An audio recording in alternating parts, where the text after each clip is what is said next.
Hi ரோஜா theatre viewers, இன்னைக்கு நம்ம பார்க்க போற படம் என்னன்னு பார்த்தோம் அப்படின்னா, இது ஒரு G5ல வெளியாகக்கூடிய ஒரு வெப் சீரிஸ், சட்டமும் நீதியும். இந்த வெப் சீரிஸ்ல பருத்திவீரன் சரவணன், எம்.வி. நம்ரிதா, அரோல் சங்கர், சண்முகம், திருச்செல்வம், விஜயாஸ்ரீ, இனியாராம் இப்படி பல பேர் இந்த வெப் சீரிஸ்ல நடிச்சிருக்காங்க. இந்த வெப் சீரிஸ் எப்படி இருக்குன்னு கேட்டோம்னா, இதுவரை நம்ம பார்க்காத ஒரு வெப் சீரிஸ், ஒரு கதை.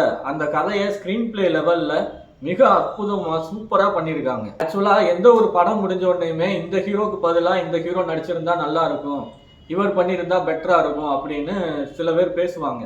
ஆனா இந்த வெப் சீரிஸை பாக்குறவங்க பருத்திவீரன் சரவணனோட இடத்த வேற யாராலையும் ஃபில் பண்ண முடியாது, இந்த படம் அவரோட படம் அப்படிங்கிற இடத்த அவரே ஃபில் பண்ணிட்டார். இந்த வெப் சீரிஸ் மொத்தம் 6 எபிசோடு.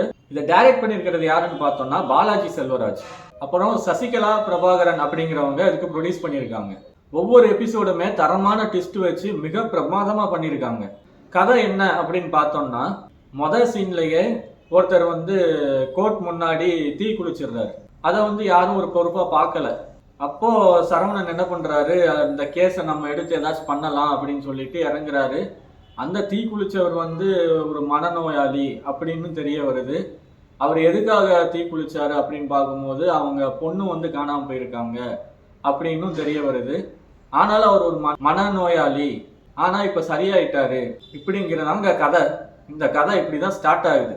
இப்படி ஸ்டார்ட் ஆகி அதுக்கப்புறம் போலீஸ் ஸ்டேஷன், என்கொயரி, ரொம்ப சைலண்டா, ரொம்ப நேச்சுரலா பருத்திவீரன் சரவணனும் அவர் கூட இருக்கிற பொண்ணு நம்ரிதாவும் அவ்வளோ அற்புதமா நடிச்சு இந்த வெப் சீரிஸை நம்மளுக்கு கொடுத்துருக்காங்க. அடுத்தடுத்து சுவாரஸ்யமான காட்சிகள் ட்விஸ்டா பார்க்கணும் அப்படின்னு நினைக்கிறவங்களுக்கு இந்த வெப் சீரிஸ் ஒரு நல்ல வெப் சீரிஸா அமையும். கண்டிப்பா ஒரு G5 OTTல பாருங்க. 100% ஒரு நல்ல வெப் சீரிஸை பார்த்த ஒரு அனுபவம் கிடைக்கும். இதோட நம்ம அடுத்த ரிவ்யூல சந்திக்கலாம்.